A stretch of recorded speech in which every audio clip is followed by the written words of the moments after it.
and welcome to Move the Needle Monday. I'm Maria, and every Monday I share videos to help you move the needle in your business. And my videos tend to be 10 minutes or less. So this week I am focusing on clients and what to think about when you're thinking about clients for your business. Now, every business, whatever industry they're in, whether they're brick and mortar, whether they're online service providers, they have to think about who their client is. Who are you creating this business for? Who are you creating these products, these services for? Who needs them? Who will pay for them? These are things you need to be thinking about before or as you're building your business. When you know who your client is, that will inform every aspect of your business. It will inform where you market yourself, how you build your website and your brand, how you network, everything like that will be informed about who your client is. Now, I've come up with 9 questions to get you thinking about your client. Question number 1, who do I want to work with? Who really lights you up when you think about working for them? What kind of industry are they in? What do they do? What kind of people do they help? And here it really helps to think about what past experience do you have in industries? Where do you feel most confident working in? Who do you feel most confident working for or with? Where do you have the most experience and knowledge? Where do you think you can add the most value? And then another way to really think about it is what kind of industries really light you up? What gets you excited? Like if you're into fashion, would you love to work with fashion designers?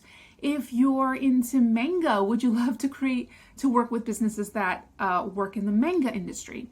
Like really think about what lights you up, because when you're starting your own business, this is your thing to create. You can go after whoever and whatever you want. If there's an industry that you've always wanted to get into, now's your opportunity as a service provider to break into that industry. So a lot of people might say my ideal client is someone who will always pay their invoice or who's really nice to work with. But when I'm asking you to think about your ideal client, I'm really asking you to think about what industry are they in? What services do they offer? Things like that, like really specific, tangible things, because that will then better help you market yourself and will then also help you find out who you need to speak to, where you need to go, how you need to network to be amongst those people. Okay, question number 3. What do I help my clients make more time for?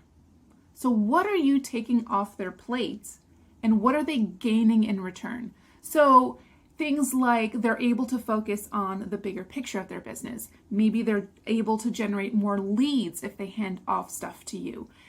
Maybe they're able to nurture their clients a little bit more. Maybe they're able to create products because you're taking the tasks out of their business that would otherwise take up too much of their time. So really think about their desires. What do they want more time to do in their business? What are they craving more time for? Okay, question number 4. Where do my clients hang out online?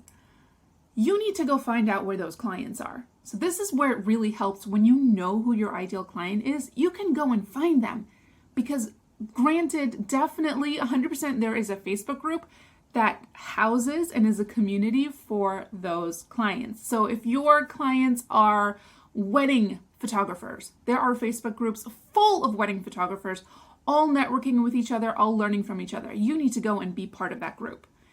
If there's probably LinkedIn groups with wedding photographers. So you need to go find out who these people are and where they're hanging out online. Who are they learning from? What content are they consuming? What hashtags are they using? Go and find them.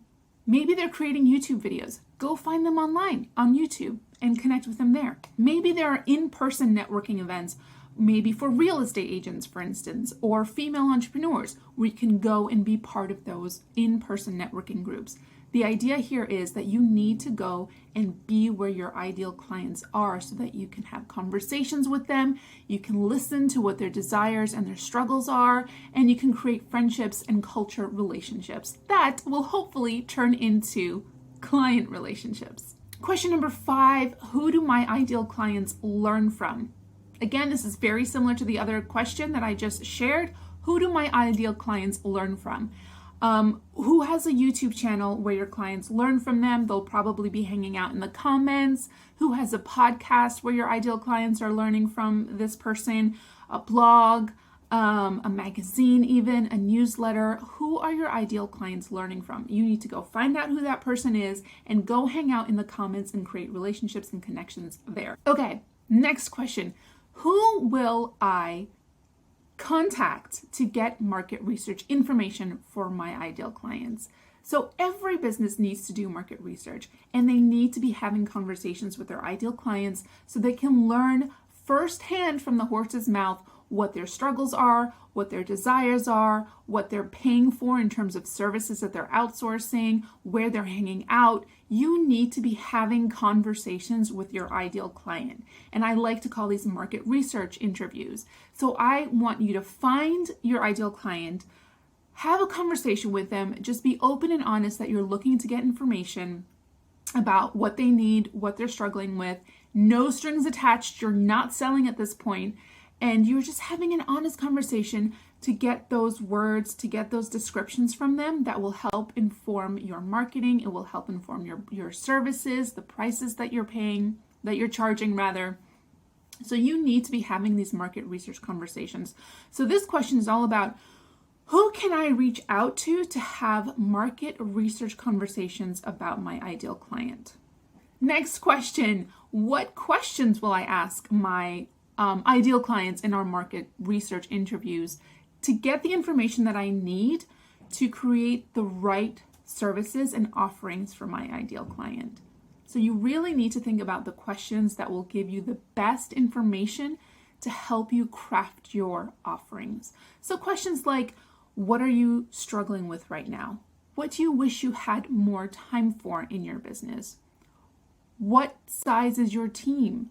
What kinds of people are you hiring in your business? What are you paying for these services? Things like that. Those are all fantastic questions that will help you get the right information you need to create services and offers and rates that are attractive to your ideal client. Okay, and final question. Is there anyone within my network, whether professional or personal, that will introduce me to my ideal client? Now really think about who in your network can connect you with someone who might need your services. And again, the idea here is to not connect with this person and sell them your services, but to glean information, have a conversation with them, listen to what they're saying when it comes to the struggles in their business. So tap into your personal network and see who has a connection that can introduce you. And that's where you can kind of have your market research conversations.